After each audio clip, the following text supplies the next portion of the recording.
C'était il y a 3 ans et je trouve que c'est passé tellement vite et tellement lentement en même temps. C'est bizarre même de dire ça fait 3 ans que je ne me fais plus violer. Il y a de ça 1 an, je t'ai fait une vidéo justement bilan vie sexuelle 2 ans après les viols, quelque chose comme ça. Bizarre, c'est que c'était 2 semaines avant que je me sépare de Thomas, mon ex, et du coup 2 semaines avant que je me mette avec mon nouveau copain Alexandre, Alex.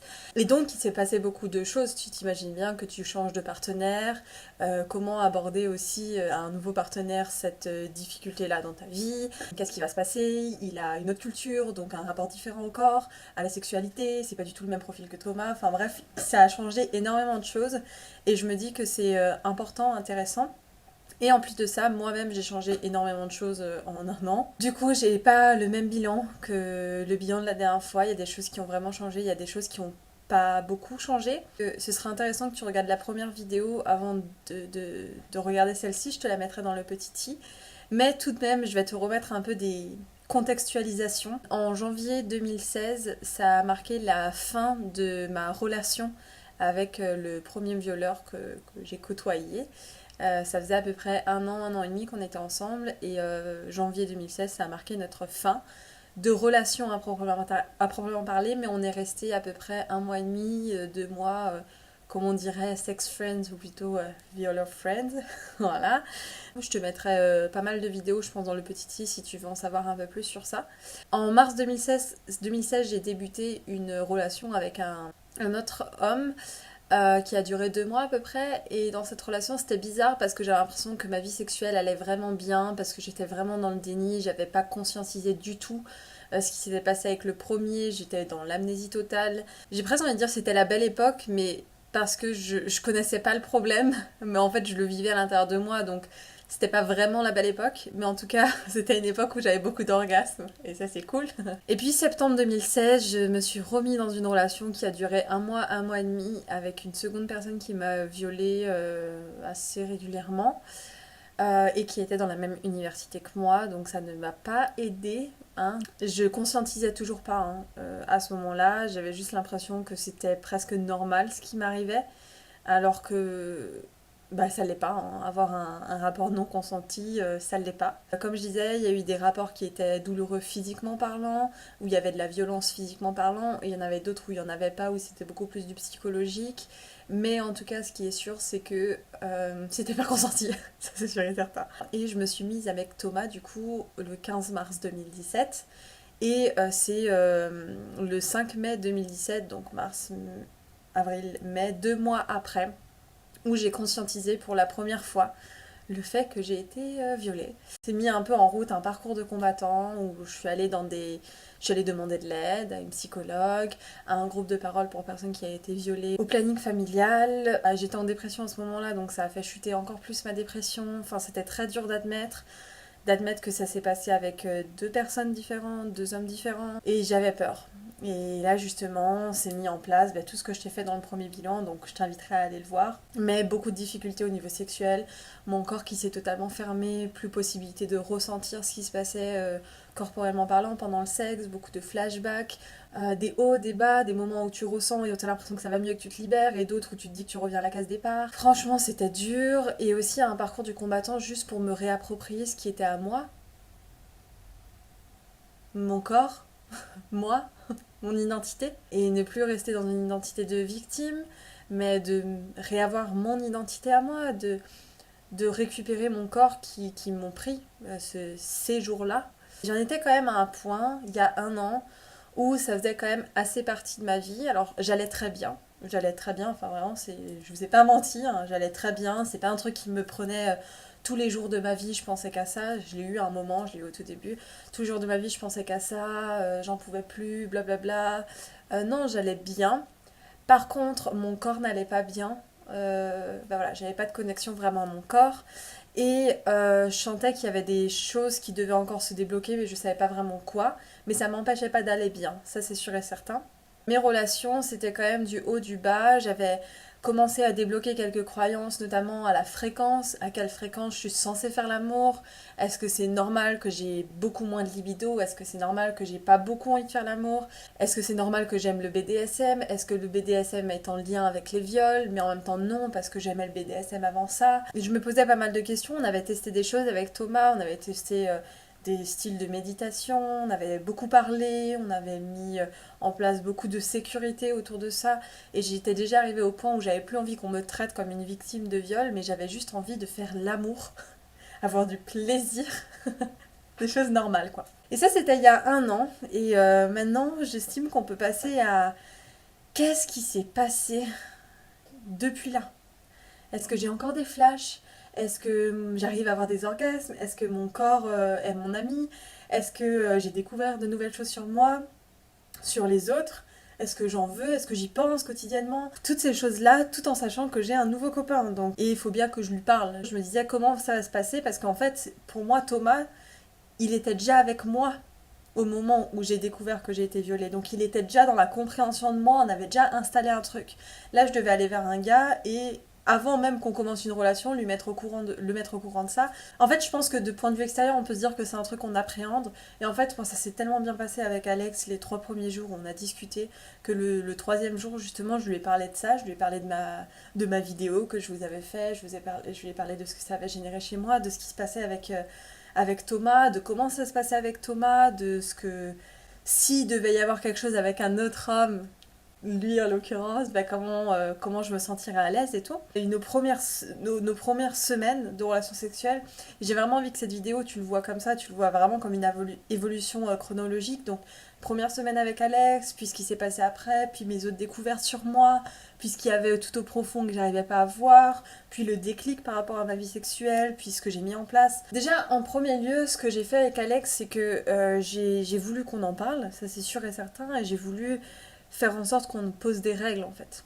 Et c'est bizarre, je sais pas si c'est parce qu'il est d'une autre origine que moi, qu'il est portugais et que moi je vis en France à la base, qu'il a un rapport à la sexualité qui est différent, mais je sais pas si c'est ça ou si c'est le fait de sa vie personnelle, ça doit être certainement un peu des deux. Mais Alex, avant moi, il a eu une copine où il a eu des rapports sexuels qui n'étaient pas très sains pour le coup. Il a toujours regardé que des pornos qui sont des pornos assez féministes, je dirais. C'est un mec qui est plus âgé, enfin il avait 27 ans quand on est sortis ensemble, donc il avait quand même un certain recul, je pense, sur la société en général. Pour autant, il n'avait pas conscience de ce que c'était la culture du viol. Il avait très peu conscience des oppressions sexistes, parce qu'en fait, il en avait conscience, mais il n'avait pas de mots dessus. C'est ça plutôt qui est différent. Il y a un truc qui m'a vraiment choquée chez Alex, c'est, j'ai presque envie de dire, sa bienveillance, sa générosité dans le rapport sexuel aussi. Parce que ce qui s'est passé, c'est que la première fois on a eu un rapport sexuel, la première fois déjà on a voulu faire un rapport, on n'a pas vraiment eu de rapport, enfin je l'ai pas laissé vraiment me toucher, mais juste parce que je voulais qu'il fasse des tests de maladies sexuellement transmissibles, ça c'est obligatoire pour moi.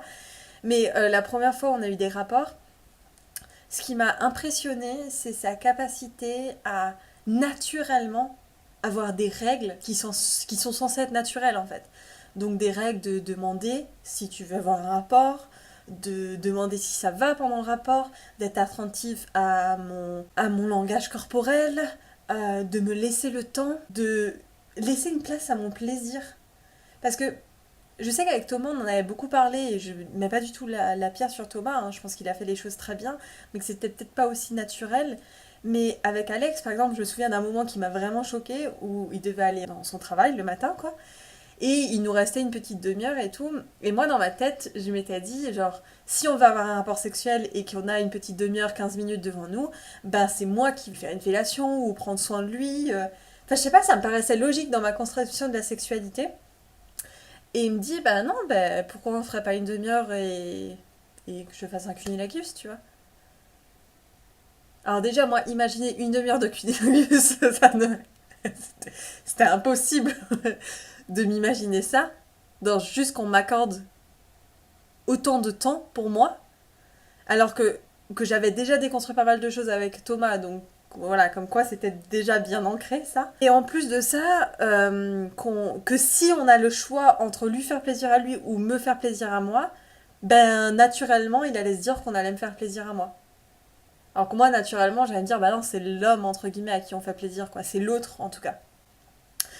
Donc je me souviens que ça m'avait beaucoup choqué. Donc tout ça pour dire que les règles étaient assez posées avec Alex et surtout assez naturelles. C'est ça qui m'a choqué, c'est que ça a été naturel en fait. Oui, on en a parlé et tout ça, c'est sûr. Hein, mais quand je lui parlais, c'était genre, ben oui, enfin, c'était presque lui qui me surprenait sur des règles que je ne connaissais pas, tu vois. Donc il y avait vraiment une réelle confiance avec Alex qui s'est installée. Et les premières semaines, on faisait beaucoup l'amour, tous les jours. J'avais beaucoup envie et c'était un peu ce truc de vu qu'on t'entraîne enfin vu que je m'entraîne à faire beaucoup ben, la libido s'auto-suffit et grandit grandit grandit bah, jusqu'au jour où c'est plus le début d'une relation où il y a la vie réelle aussi où Déborah tu peux pas te coucher à 4 heures du matin tous les jours juste parce que t'as envie de faire l'amour genre il y a tu dois assurer des choses quand même t'as ton business toutes ces choses là tu vois et donc on reprenait un rythme normal personne qui se couche à une heure raisonnable et qui se lève à une heure raisonnable. Donc, bah, moins de rapports, moins de libido aussi, du coup, juste parce qu'il y a moins de rapports. Et là, on arrive un peu dans la deuxième phase.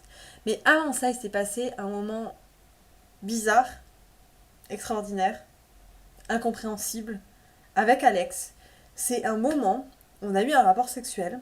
Tous les rapports sexuels que j'avais avec lui, je sentais un peu plus à l'intérieur de moi, mais j'avais toujours du mal hein, à sentir tout ce qui était sur mes parois vaginales, clitoris interne, tout ça, je sentais pas énormément. Par contre, j'avais moins de douleur, j'appréhendais moins la douleur avec lui que ce que je pourrais appréhender en général, en tout cas sur les premières semaines. Et un jour, je sais pas pourquoi, en fait, on a fini le rapport et c'était comme. Déjà, j'ai pleuré. J'ai pleuré, mais genre pendant au moins 1 heure et demie, j'arrivais plus à bouger. Je tremblais, je comprenais pas ce qui se passait. Et je sais que c'était pas un orgasme en soi parce que je sentais quand même rien au niveau vaginal, mais c'était plus comme un orgasme corporel, si j'ai envie de dire, qui a libéré beaucoup de choses, mais je savais pas savoir, je savais pas quoi. Et ça a marqué un certain tournant parce que j'ai eu un peu peur de moi-même, de cette découverte-là, et en même temps une libération, et en même temps de qu'est-ce qui s'est passé, putain, je ne sais pas ce qui s'est passé. J'en sais toujours pas plus, mais je crois que ça a été le premier pas d'accepter que j'avais le droit de me libérer en passant par le corps. Après ça, on est passé sur la phase où on a une relation et peut-être un peu moins de libido. J'avais beaucoup de fois, pendant toute cette période-là, envie de pleurer à chaque moment où on s'approchait de l'orgasme. C'est-à-dire que j'arrivais pas à avoir un orgasme, mais par contre j'avais envie de pleurer. C'est bizarre parce que j'étais pas triste, hein. C'est pas ça du tout que je dis, mais et je lui disais en plus, ça va très bien, mais j'ai envie de pleurer, ça sort et je sais pas pourquoi. Et peut-être que c'était une petite moi à l'intérieur de moi qui pleurait, je ne sais pas, mais c'était un peu comme pour détendre les nerfs. Du coup, j'avais moins en moins peur de lâcher prise, et ça c'est cool. Mais il y a un moment où j'ai compris que j'avais pas seulement peur de lâcher prise, j'avais aussi peur de laisser le contrôle à quelqu'un d'autre que moi. Sur mon corps. Ce qui est très bizarre, hein, parce qu'en soi, il m'a dit, mais il y a tellement de situations dans la vie où tu me laisses le contrôle sur ta vie, tu vois, genre... bah, typiquement, quand il prend la moto et que je suis derrière lui et que c'est lui qui conduit, si on fait un accident, c'est de sa faute et je peux mourir, tu vois. Mais là, je te fais confiance et là, je te laisse prendre le contrôle. Mais quand ce qui était dans le niveau sexuel, j'avais peur, en fait. Et un truc que je faisais, c'est que je mettais souvent les mains sur son bassin pour pas qu'il aille trop profondément, pour pas qu'il me fasse mal. J'appréhendais la douleur avant même qu'elle arrive. Je me serrais souvent. Et pourtant, je lui faisais confiance. Donc je sais que c'était pas une question de confiance, c'était plus une question de lâcher prise avec moi-même et laisser le contrôle total. Et tu vois, je me disais, mais même s'il me veut du bien, ben ça arrive à tout le monde que d'aller un peu trop profondément et que de pouvoir faire mal, tu vois. Et moi, j'avais peur qu'on me fasse mal du côté interne, juste parce qu'on irait 2 mm trop profondément. Donc je sais que ça peut arriver, c'est logique. Je pense que si moi-même je devais pénétrer quelqu'un, ça m'arriverait. Mais j'avais peur de ça, quoi. Et là, on a mis en place le fait que ce serait peut-être plus intéressant que, au lieu d'arrêter stop net et de moi de prendre le contrôle, ce qui serait intéressant, c'est de te laisser le contrôle, mais d'avoir la possibilité de directement mettre un vrai stop au moment où je sens qu'il faudrait que je le reprenne moi. Donc c'est plutôt je te donne et je l'enlève si nécessaire, plutôt que je l'enlève de base et je le contrôle moi. Et pour ça, on a mis en place le fait d'avoir un safe word. un safe word très simple qui est le mot stop, mais de l'utiliser dans la vie courante aussi.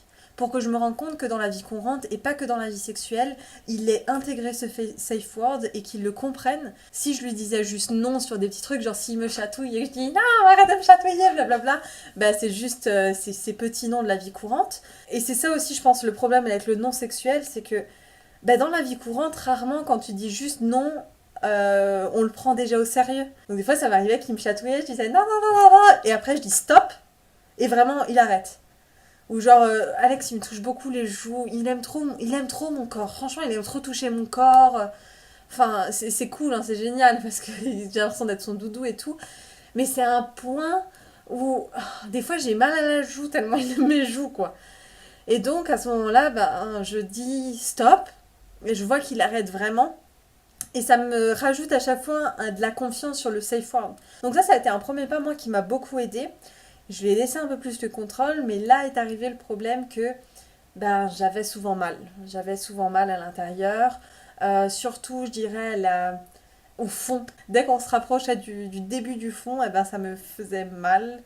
Et pas juste le mal de ventre que tu peux avoir quand tu tapes le fond, mais le mal des parois, vraiment des parois internes, quoi. Je suis rentrée un peu dans ce cercle vicieux de ça me fait mal, mais en même temps je veux te laisser le contrôle parce que je sais que tu sais utiliser le safe word, mais en même temps vu que ça me fait mal, ben, j'appréhende la douleur, et si j'appréhende la douleur, ben, je me crispe plus et donc j'ai encore plus mal et donc j'ai moins envie de faire l'amour et donc on a moins de libido et c'était chiant. On a cherché des méthodes pour qu'on puisse prendre du plaisir à ma libido. Alors évidemment, il y a la masturbation, mais il n'y a pas que. À ce moment-là, j'ai essayé aussi d'arrêter de regarder trop de porno, parce qu'il y avait vraiment un moment où je regardais du porno quasi tous les jours, et du porno assez trash.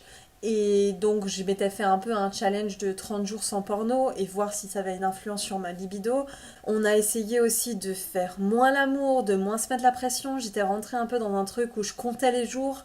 Ça fait combien de jours qu'on fait pas l'amour? Putain, ça fait une semaine, putain, ça fait 2 semaines. Peut-être qu'il se sent pas bien et ça veut dire qu'il va devoir se toucher de son côté. Et c'était ok qu'il se touche de son côté, mais en même temps, je me sentais un peu comme coupable de me dire putain, il doit se toucher de son côté parce que je suis pas assez, quoi. Mon corps, il est encore victime, quoi. Et ça m'énervait parce que avant, c'était genre, j'étais tout victime, donc ça m'énervait, mais là, c'était que mon corps et mon mental ne l'était plus. Donc j'étais en mode, franchement, faites chier, quoi. Il y avait une vraie frustration de non, mais je sais que je vais mieux, mais dans les résultats corporels, ça se voit toujours pas et on doit quand même arriver au point de départ où le mec il doit se branler de son côté et ça me fait chier, quoi. Et en même temps, il y a des fois où ça me dégoûtait quand il se touchait. Je sais pas si ça me dégoûtait parce que je me dégoûtais, franchement je sais pas, mais c'était un cercle vicieux et je comptais les jours et donc du coup les moments où on faisait l'amour, je me mettais un peu la pression de vaut mieux que ça soit bien. Et j'espère que ça sera bien, et j'espère que cette fois-ci j'aurai un orgasme, et j'espère que cette fois-ci ça. Et donc on a essayé d'être plus patient et on a essayé de prendre plus le temps, de faire plus de préliminaires. Et puis après quand on fait plus de préliminaires, je m'ennuyais. Puis après on a essayé de retourner vers le BDSM, puis on a essayé de faire du truc plus doux. Et j'ai essayé de lui dire ne me traite pas comme une victime, mais en même temps, bah, mon corps il était quand même victime de la situation, donc il fallait quand même prendre ça en compte. Donc en fait, c'était à chaque fois genre, elle est où la ligne, elle est où la limite, et c'est quand que je peux juste m'épanouir. Et j'étais là, mais peut-être que si on faisait les mêmes choses qu'au début, ça remarcherait, mais en même temps, c'est pas pareil, parce qu'il y a le quotidien, il y a les aléas de la vie. Bah là, je me vois pas faire tous les jours l'amour pour le moment, tu vois, et je me vois pas me coucher à 4h du mat et dérégler mon cycle de sommeil pour faire l'amour. Et il y a un moment, je voyais vraiment, genre, la vie sexuelle comme une perte de temps, quoi. J'étais en mode, non seulement, faut qu'on se déshabille, faut qu'on prenne du temps, faut que je me remémore que mon corps, il veut pas coopérer avec moi. Lui peut-être qu'il va prendre du plaisir, mais il va prendre moins de plaisir parce qu'il voit que je prends pas de plaisir.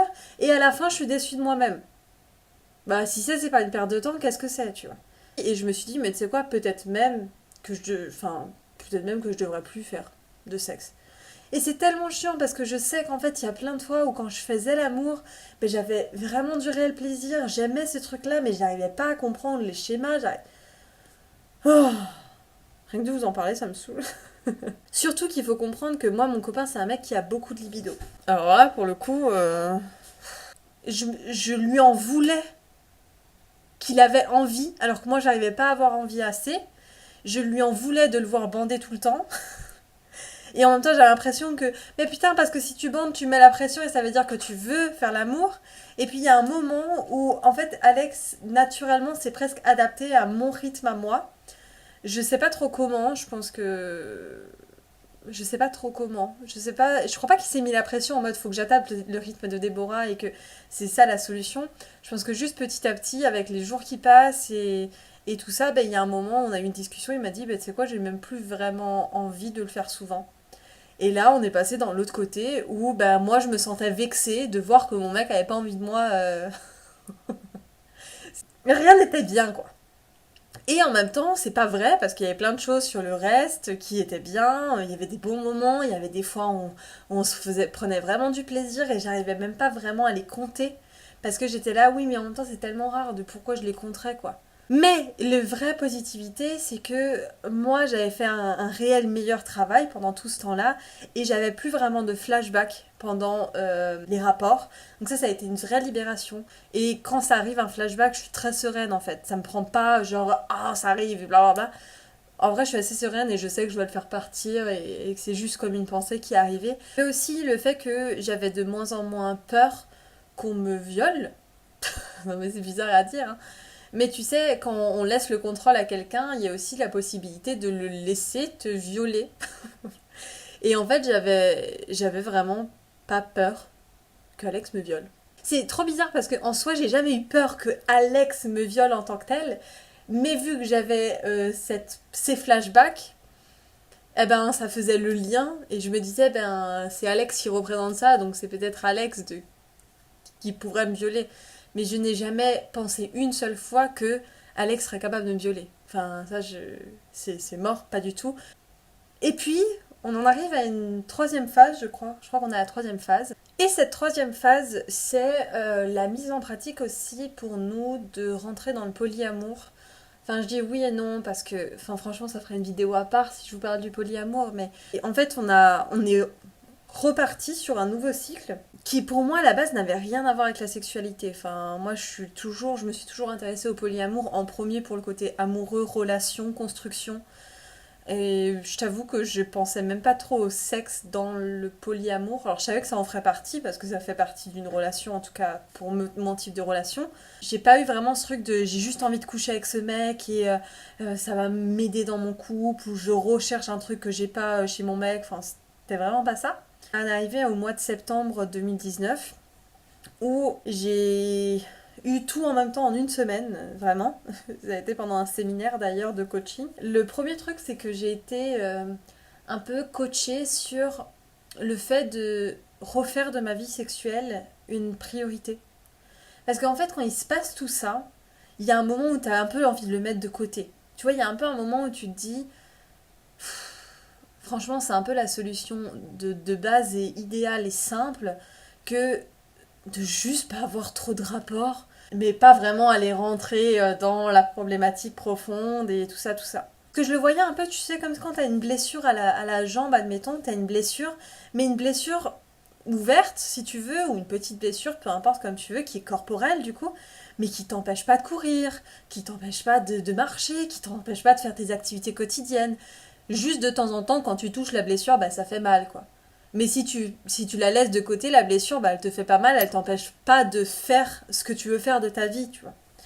Donc moi j'étais en mode, franchement, pourquoi prendre du temps pour cette petite blessure corporelle alors que bah, je pense pas à mes viols quotidiennement, je suis sereine dans ma vie quotidienne, je vais bien, j'aide les gens, je coach, je développe mon business, j'ai des amis, franchement ça va, et puis de temps en temps je fais l'amour, et puis aussi souvent je n'y pense pas, et donc ça se passe bien, quoi. Et là, je me suis rendu compte, cette petite blessure, si je la laissais s'infecter, ben, ce qu'elle pourrait m'empêcher de faire, et qu'en fait, c'était plus urgent de prévenir cette blessure que d'attendre l'urgence de la guérison. Et j'avais pas envie d'attendre l'urgence de la guérison. Parce que le moment où la blessure, elle est tellement grande qu'il faut peut-être t'amputer la jambe, c'est pas le moment de régler le problème, en fait. Et tu sais, le bon moment, c'est que le moment où tu le choisis, hein. Il n'y a jamais de bon moment de commencer un truc, il n'y a jamais de bon moment de guérir quelque chose. Le bon moment, c'est juste maintenant. Et d'ailleurs, le bon moment pour t'abonner à ma chaîne, c'est juste maintenant. Donc je t'invite à t'abonner et le bon moment pour écrire un commentaire, c'est aussi juste maintenant.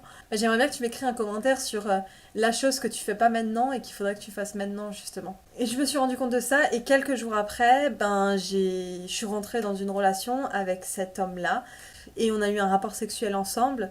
Déjà, on a eu un rapport sexuel avec un préservatif. Et c'était très bizarre. Et là, j'ai fait la notion que je me sentais plus à l'aise avec le préservatif, que j'avais moins mal. Pas parce que c'était plus lubrifié, enfin, je suis quelqu'un qui mouille assez pour le coup, mais parce que ça représentait une certaine protection. Et je l'avais pas vu cette association-là. Donc, c'est aussi un des petits trucs qu'on a utilisé après dans nos relations avec Alex, d'utiliser de temps en temps le préservatif pour m'adoucir. Et à ce moment-là, j'ai eu des nouvelles sensations. Alors je pense non seulement grâce au préservatif et au fait que je me suis détendue, mais surtout grâce au fait que je venais d'en faire une priorité et que j'ai débloqué ça et que je voulais en fait attendre de me sentir bien avec mon corps. Et ce qui est le plus fou là-dedans, c'est que encore une fois, j'ai été surprise d'à quel point j'attirais des mecs fabuleux qui me laissaient le temps de me connecter à moi, qui me demandaient ce que j'avais envie, qui étaient dans le consentement. Et je suis rentrée après à Lisbonne. Et j'ai profité de tout ce que ça avait délivré pour moi et j'ai eu pour la première fois en fait 3 semaines de suite en me sentant à l'aise dans ma libido, à mon rythme, en me sentant à l'aise dans mes relations sexuelles de nouveau avec Alex, à bien discuter mais des bonnes choses. Je me sentais dans la fluidité on va dire et ça a duré 3 semaines. Et ça avait jamais duré 3 semaines depuis que depuis presque les viols en fait j'ai envie de dire. Parce que d'habitude j'avais envie de sexe souvent quand je rentrais de voyage et que ça faisait un moment qu'on s'était pas vu, c'était un peu comme pour célébrer ça et ça durait 2-3 jours quoi. Et là ça a duré 3 semaines et j'étais trop fière de moi et ça a déclenché tout plein de nouvelles pensées sur moi et le vrai moment où j'ai commencé à travailler sur mon corps en lien avec la sexualité. J'ai commencé à me poser beaucoup de questions, j'ai commencé à penser à aller voir une sexologue ou à penser me prendre un coaching sur la sexualité parce que je connaissais des coachs là-dedans qui pouvaient m'aider, mais en même temps j'ai pas vraiment senti le feeling donc j'y suis pas allée. On a parlé, on est arrivé sur une nouvelle problématique avec Alex et je crois qu'on en est arrivé à un moment de découverte que après ça, le stade où j'en suis dans mes problèmes sexuels c'est pour moi des stades de problèmes sexuels que un peu n'importe qui pourrait avoir et pas que juste une ancienne victime de viol pourrait avoir. Une des problématiques c'était Alex de son côté qui, avec tout ce qui s'était passé, avec tout le parcours qu'on a eu ensemble, finalement se sentait pas assez. Pas assez à sa place, pas assez performant, pas assez beau, pas assez excitant. En fait, Alex, de son côté, est en train de se créer un problème personnel et ça vient ajouter ça au coup. Les choses se font, blablabla. J'en arrive à un autre séminaire qui s'est fait en décembre, où là, j'ai vraiment envie de le poser sur la table. Je suis partie avec cette intention de me dire,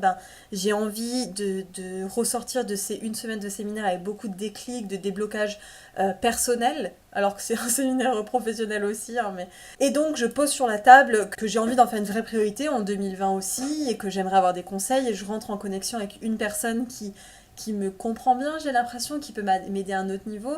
Et j'ai beaucoup de discussions, alors avec l'ancienne relation que j'avais eue, avec qui j'ai discuté, et avec des libérations en lien avec peut-être une blessure d'abandon venant de mon père, où là on allait creuser des trucs dont je n'avais pas conscience et c'était trop cool parce qu'on allait débloquer à un niveau dont je n'avais pas encore conscience et ça a généré plein de choses chez moi, ça a généré une vraie discussion avec mon père où il a pleuré, où il m'a dit qu'il m'aimait, qu'il me soutenait, enfin trop de choses, je pourrais en faire une vidéo à part pour le coup.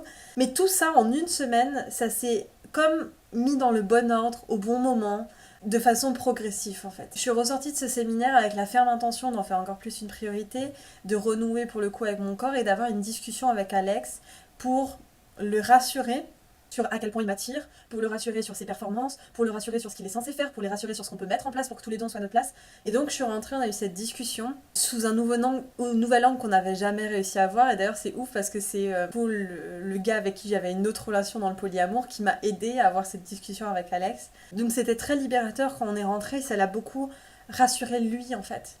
Donc on est un peu parti sur un nouveau schéma et il m'a dit une phrase, Alex, il m'a dit mais tu sais Déborah, moi je pense que t'as plus vraiment de problème sexuel. Là c'est surtout à moi de le refaire Et puis ta libido on va juste faire en sorte que ça arrive, mais naturellement. Tu vois ce que je veux dire? Que ça se fasse dans la continuité, pareil pour les orgasmes. Donc j'ai eu cette discussion et 2-3 jours après, j'ai fait aussi une libération émotionnelle avec une des personnes que j'avais rencontrées au séminaire, qui est venue utiliser de l'EFT et le langage des oiseaux. C'est surtout le langage des oiseaux qui m'a beaucoup aidée. Et on a vu en fait ce que je portais des générations précédentes dans ma vie sexuelle. Et notamment des viols dans les générations précédentes, de l'inceste, qui est venu appuyer tout ça. Et ça m'a libérée d'une certaine façon en mode je comprends. Je comprends quelques appréhensions que je pouvais continuer à avoir. Mais pour moi, ça a été un plus, c'est-à-dire que ça arrivait au bon moment, encore une fois. Mais je sais pas si c'est ce que j'aurais dû avoir plus tôt, par exemple. Avant ça, j'avais aussi acheté un sextoy, ce que je ne m'étais jamais autorisée à acheter. On est allé un peu redécouvrir mon corps. On a vu quelques blocages qui existaient. Et pendant cette libération émotionnelle de EFT, on a aussi compris que justement à l'endroit où j'avais des douleurs, bah, c'est là que venaient se poser les douleurs émotionnelles des viols, de la dévalorisation qu'on a pu me faire, et c'est pour ça que ça me fait mal quand ça touche. Ce qui s'est passé, c'est que après tout ça, j'ai voulu faire une interview à cette femme qui m'avait aidée en plus. Je pourrais vous la mettre peut-être dans la barre d'infos si ça vous intéresse. Enfin, quand elle sortira, là je crois qu'elle n'est pas encore sortie. Je lui disais, tu sais, c'est marrant parce que c'est que maintenant que je me rends compte que j'ai pas recherché à avoir un orgasme.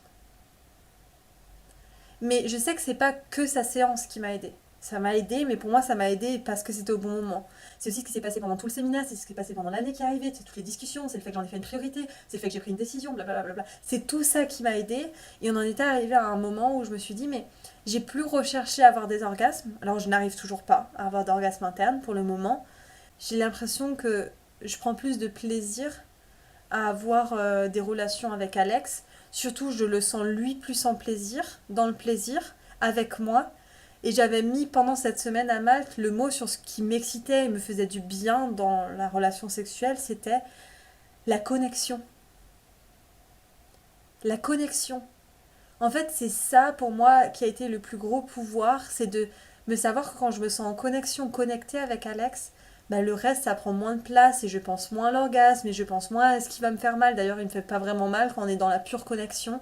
Je pense pas forcément à chercher le BDSM d'ailleurs quand on est dans la pure connexion. Et donc là, je suis encore sur un chemin évidemment.